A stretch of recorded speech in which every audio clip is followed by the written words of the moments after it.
여러분 안녕하십니까, 진성호입니다. 이번 총선에서는 제3지대 정당에 대한 관심이 높았습니다.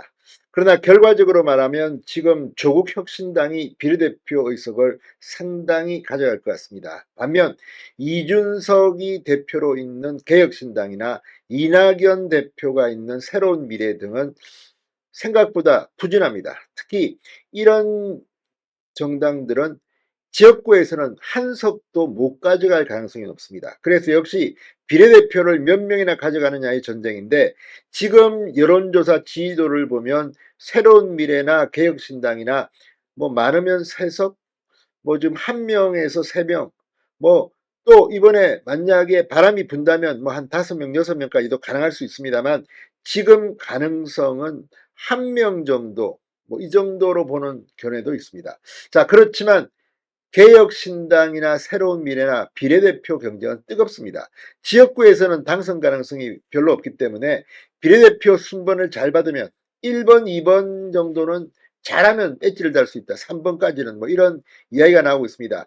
그렇지만 비례대표 경쟁은 뜨겁습니다. 지금 이낙연의 새로운 미래는 비례대표 순위를 놓고 지금 내분이 일어나서 뭐 대변인이 사퇴하고 지금 난리가 났습니다. 반면 개혁신당은 김종인 전 이 국민의힘 비대위원장이 공천관리위원장을 맡아서인지 상당히 생각보다는 잘 되고 있습니다. 자, 지금 이 개혁신당의 비례대표를 놓고 반발이 심했던 모양입니다. 진통 끝에 하루를 넘겨서 오늘 방금 전 비례대표 명단을 발표했습니다. 결과적으로 김종인 공관위원장의 원안대로 그대로 통과됐다는 겁니다. 지금 이 개혁신당의 지도부, 뭐 김철근 사무총장이나 김용남 정책위 의장이나 아무튼 양정숙 비례대표 의원, 상당히 많은 사람들이 당 지도부에서 비례대표 공천을 신청했는데 전부 다 날려버렸습니다. 그리고 1번에는 여성 의사, 소아과 의사를 공천했습니다. 2번은 천하람 이 순천 지역 당협위원장 지역구 출마를 하고 있는 이 천하람 씨를 전격 공천했습니다. 상당히 놀라운 공천입니다. 자, 이걸 놓고 어제 하루 오늘 오전까지도 굉장히 시끄러웠던 것 같습니다. 그러나 결국은 김종인이 미리 붙인 대로 됐다고 합니다. 자, 지금 개혁신당은 김종인 공관위원장이 왔지만 힘을 못 씁니다. 김종인 위원장이 오고 난 뒤에도 별로 지지율이 뭐 크게 높아진 것 같지 않고 고만고만합니다. 그렇지만 역시 칼을 쓰는 사람 같습니다. 김종인 위원장, 그래도 그 없는 인력을 가지고 비례표 명단을 이 정도로 꾸린 것은 제가 볼 때는 상당히 잘했습니다. 그러나 이 중에서 몇 명이 배지를 달지 개혁신당은 실패할 가능성이 높아지고 있습니다. 자, 그러면 개혁신당의 비례대표는 누가 공천을 받았을까요? 진성호의 직설 시작합니다. 방송에 앞서 아직 진성호 방송의 구독자가 아니신 분은 붉은색 구독 버튼 눌러주십시오. 더 좋은 방송으로 보답하겠습니다. 자, 경론 끝에 개혁신당이 비례대표 후보 명단을 발표했습니다. 이준석 대표는 이견 조정이 어려웠고 다소간의 의견 불일치가 있더라도 대승적 측면에서 김종인 공천관리위원장이 전달한 원안대로 발표했다는 뜻을 밝혔습니다. 자, 이번에 이 비례대표 공천 순번은 상당히 놀랍습니다. 1번에는 1982년생입니다. 이주영 순천향대 교수. 2번에는 1986년생 변호사인 천하람 전남 이 순천 광양 구례 곡성갑 전 당협위원장이 배정됐습니다. 3번은 1974년생 문지숙 차의과대학 바이오공학과 교수. 4번은 곽대중 개혁신당 대변인으로 확정했습니다.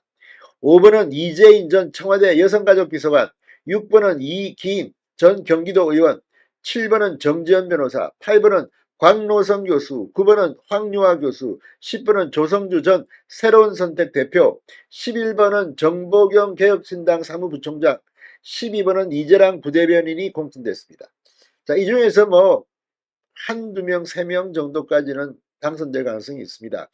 그렇지만 이 명단 자체를 보면 상당히 공을 들인 것 같습니다. 그러니까 비례대표 가능성 때문에 개혁신당은 지역구 공천은 제가 볼 때는 사실 굉장히 실망스럽고, 이번에 공천을 받은 사람들의 지지율도 최근 나온 걸 보면 기대 이하입니다. 한 자릿수가 많습니다.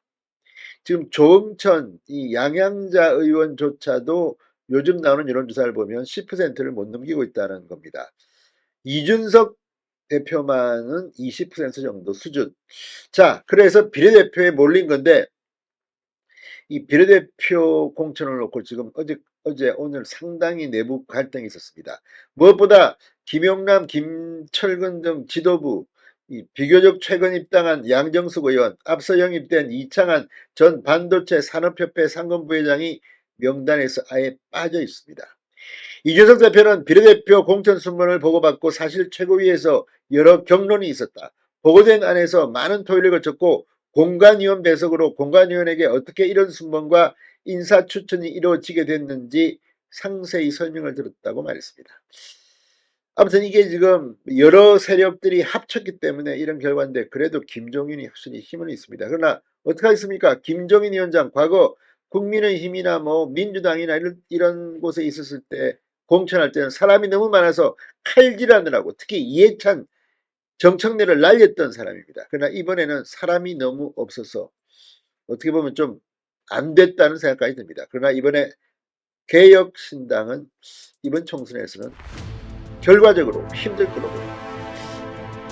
천하람 정도는 당선될 수 있을까요? 그것도 모르겠습니다. 진성호의 직설이었습니다. 여러분 감사합니다.